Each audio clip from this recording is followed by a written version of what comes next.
Well, hey there, and welcome to the podcast today. So, we're going to be diving into something that I know many of us carry quietly. It's that feeling of frustration with ourselves. The one where you're staring at your to do list, you're lying in bed or sitting on the couch thinking, why can't I just do it?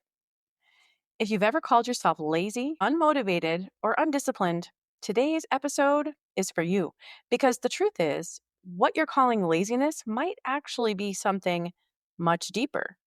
And that's what we're going to talk about today, this episode of the Intentional Midlife Mom Podcast. So, welcome. Let's dive in and get started.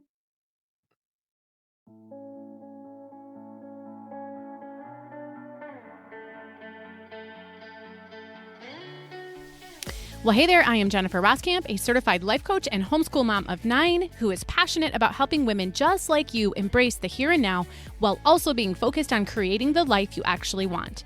As a midlife mom in her 40s, about to be a mom in my 50s, I've realized that it's so easy to lose yourself in caring for your family, your home, and all the things.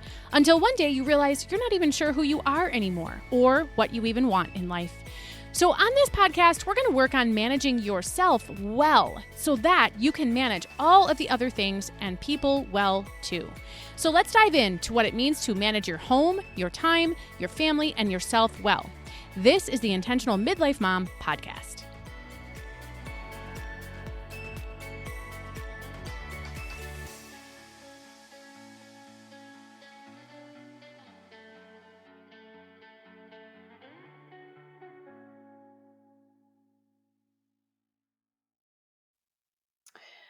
Well, hey there. Welcome to the Intentional Midlife Mom Podcast. Today, I'm your host, Jennifer Roskamp, and whether this is your first episode or your 144th episode, welcome. I'm excited that you're here. This is a hot topic, isn't it? This whole idea that so often we're staring at our to-do list and wondering, why don't you just do it already? What's wrong with you? And when we're sitting there staring at it and not doing what's on it, we do so often call ourselves things like lazy, unmotivated, or undisciplined. But the truth is, what you're calling laziness might actually be something totally different. It could be mental and emotional exhaustion. So, we're going to talk about what this really looks like and how to work with it, not against it. So, what happens when we end up calling ourselves lazy, unmotivated, undisciplined?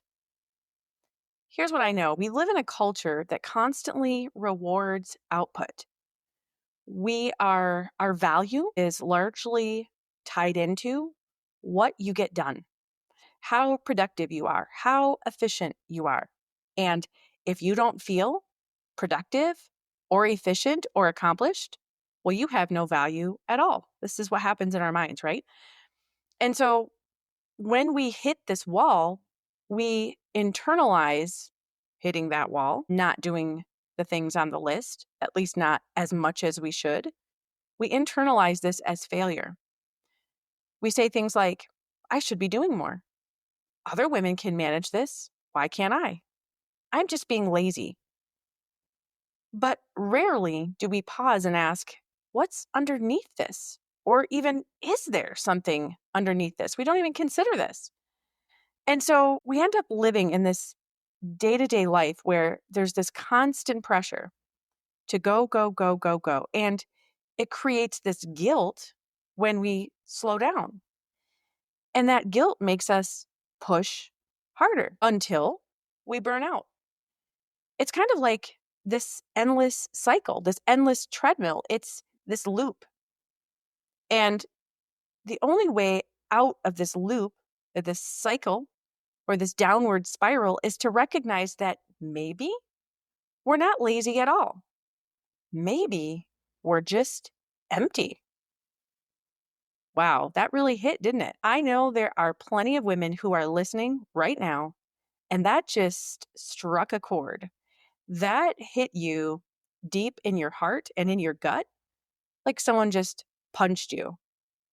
That resonated so much. So here's what and by the way, if that's you, I'm excited you're here because we're going to talk about this. We're going to work on this today. So here's what exhaustion in disguise can look like. It can look like three different things. We're going to talk about three different things today. The first thing we're going to be talking about is resistance. So when we have exhaustion in disguise, we can end up coming up against resistance. Resistance is when you know what needs to get done, but every part of you resists it. It feels like you're trying to pull yourself through mud.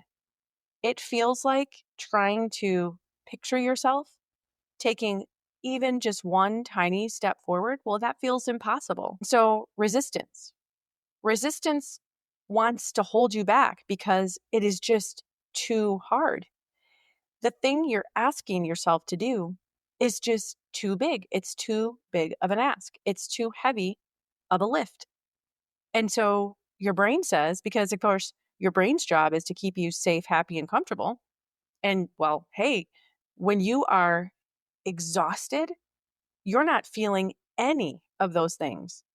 So here you are feeling not safe, not happy, not comfortable, and it's due to this exhaustion. But here you are looking at your to-do list. And so your brain is interpreting and sensing the not safe, the not happy, and the not comfortable. And it's associating that with the to-do list or with whatever it is that you're trying to do, and you face resistance.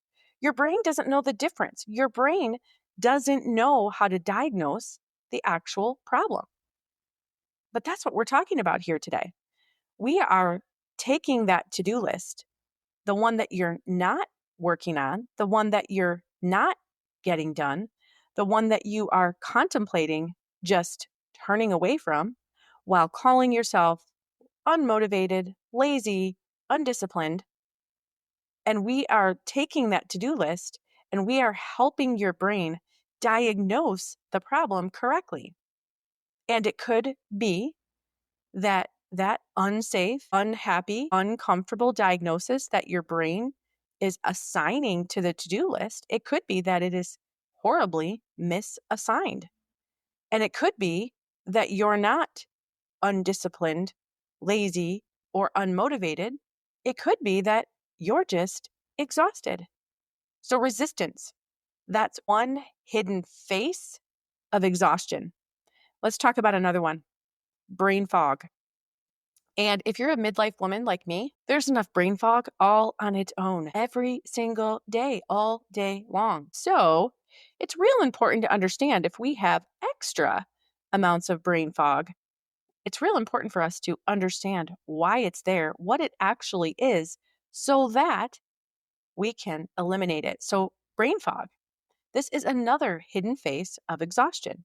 So brain fog, this is when you're sitting down to focus and your mind goes completely blank, or it feels scattered, or it feels so busy that if you start to unravel, if you think even just one little thought in that moment, your entire brain is just going to come unraveled and it's going to be a mess all over everywhere. And you're never going to be able to figure any of it out again. Brain fog. It's when you can't see forwards. It's when you can't see backwards. It's when you can't see sideways because the fog is so thick. It's deafening. It's the most deafening silence, brain fog. And it is so frustrating and it is so crippling. And again, the brain fog can be completely misdiagnosed. Your brain, again, is diagnosing laziness, undisciplined, unmotivated because you're not doing the things on your list. It could be that your brain actually needs to diagnose brain fog as a problem. But instead, you're the problem. And what happens when you feel like you're the problem? How motivated are you to try to work on anything? You're not, right? So here we are at the starting line of the to-do list, and your brain is diagnosing you as the problem and assigning you with the heavy labels of undisciplined, unmotivated, and lazy, is it any wonder that you can't make any progress on that to-do list? Nope. It's not a wonder at all. Brain fog. That could be another hidden face that will clue you into the fact that you are actually just empty, just exhausted. So, a third hidden face of exhaustion is emotional heaviness. Have you ever experienced this one? This is huge, isn't it? So, emotional heaviness is when you're not physically tired, but it feels that way. That drain, that absolute emptiness, it feels the same as when you are physically empty. I know these days, the workouts that I do the advanced version of the workouts. And let me tell you, I am physically empty when I get done with those workouts. But in this case, when I'm looking at my to-do list, I'm not physically drained because I haven't done anything on it. But it still is that same heaviness, that same exhaustion as when I get done with one of those 45-minute advanced workouts. So you're not physically tired, but emotionally, you feel like everything is too much. Again, it's like the straw, like you can't even hold a straw on your back. Or again, everything is going to come unraveled. You are going to collapse. So emotionally, you feel like everything is too much, like the weight of your own expectations. It's just heavy. It's heavier than you can bear. And so these three hidden faces, resistance, brain fog, emotional heaviness, these hidden faces of exhaustion, they don't look like tired on the outside, but they are all signs that your system is running on fumes. So, how can I tell the difference? How can I tell the difference between there's a real problem and, you know what, I am just truly lazy here? I am choosing to be lazy. Well, here are some questions that you can ask yourself the next time you think you're just being lazy. Question number one: if I had more energy, would I want to do this? Question number two: is my body asking for rest or is my mind avoiding something?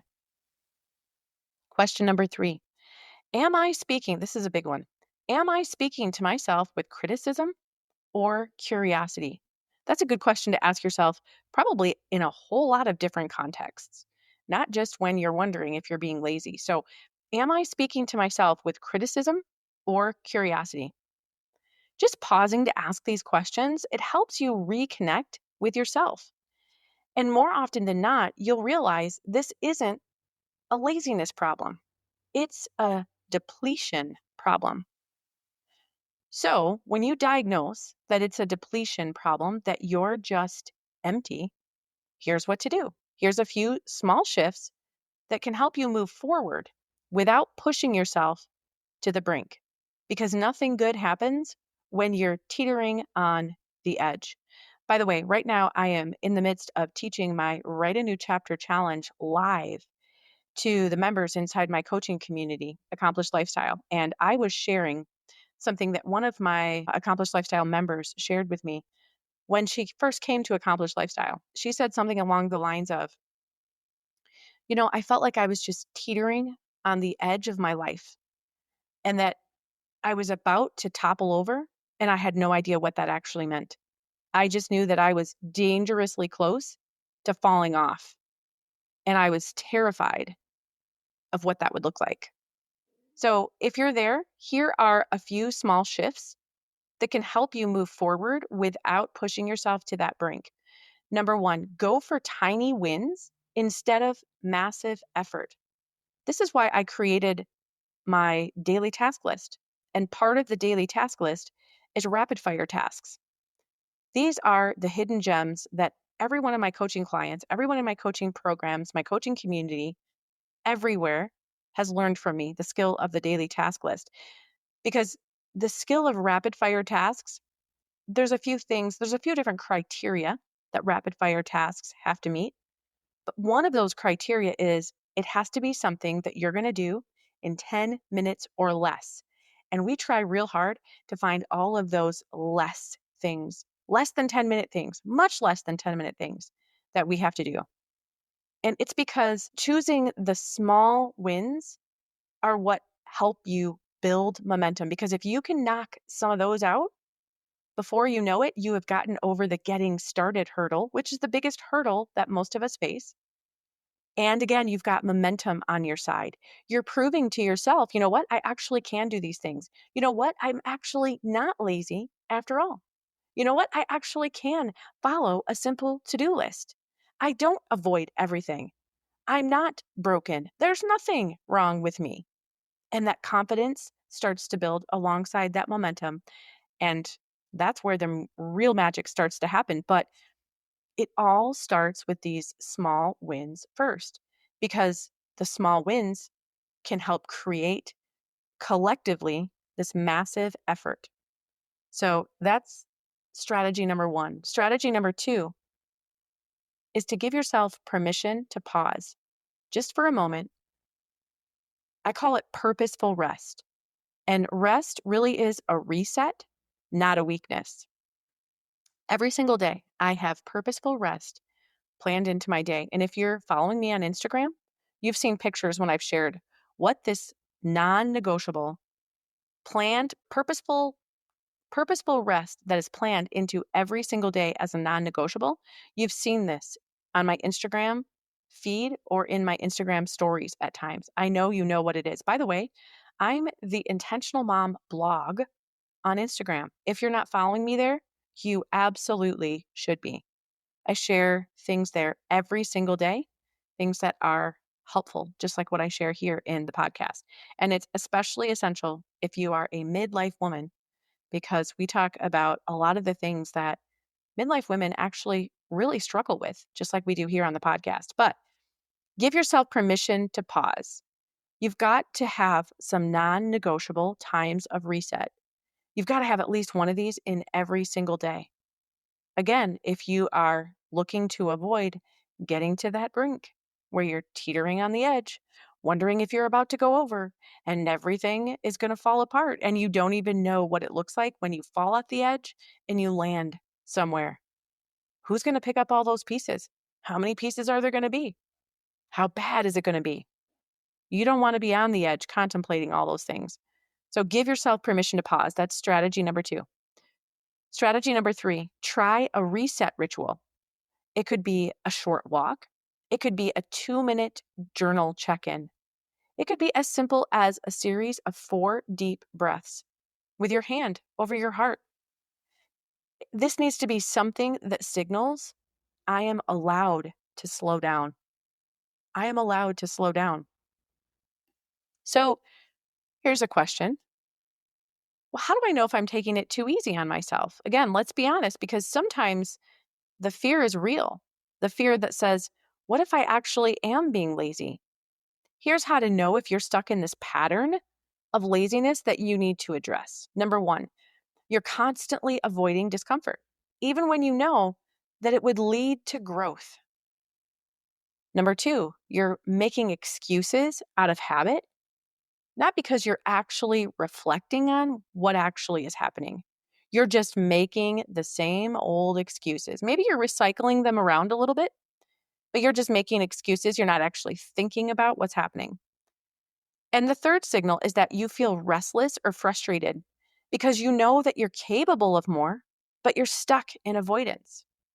And so if this is you, if you discover, oh man, these things fit, what do I do now? Well, here, don't shame yourself.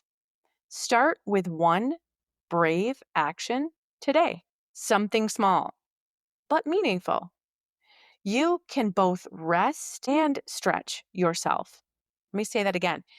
You can both allow yourself to rest and challenge yourself to stretch yourself, because it doesn't have to be this one or the other, although we try to make it be. And so it could be, if you identify with this, it is the truth that you are not lazy. you're carrying a lot. And the sooner we learn to honor that truth, the more likely we are to build lives that actually work for us, not against us. So the next time you feel that greep, that's a new word. Maybe I should figure out what that means. But let's try that again. The next time you feel that guilt creeping in, see what I did there? I tried to combine the two words. Nope, that didn't work, did it? So the next time you feel that guilt creeping in, I want you to ask, what if this isn't laziness? What if this isn't laziness at all? What if this is a sign that I need care, not criticism? Wouldn't that be something? So you've got this. And I'm here with you every step of the way. If you want to learn more skills like the daily task list and the rapid fire task, make sure you check out my coaching community. You'll find it at accomplishedlifestyle.com. There is a coupon there. There is a discount there for you, my lovely listeners, by the way. So this is an episode that I know is going to resonate and hit home for a lot of women because we are constantly trying to assume that we are lazy, unmotivated, undisciplined, doing something wrong, broken. But that just isn't true. So thanks for joining me here today. If this episode helped you breathe a little deeper, to see yourself with more grace, well, I'd love for you to share it with a friend or leave a review. You're not lazy, you're just carrying a lot. And know that you're not doing it alone. I'm right there with you. So until we talk again, make it an amazing day.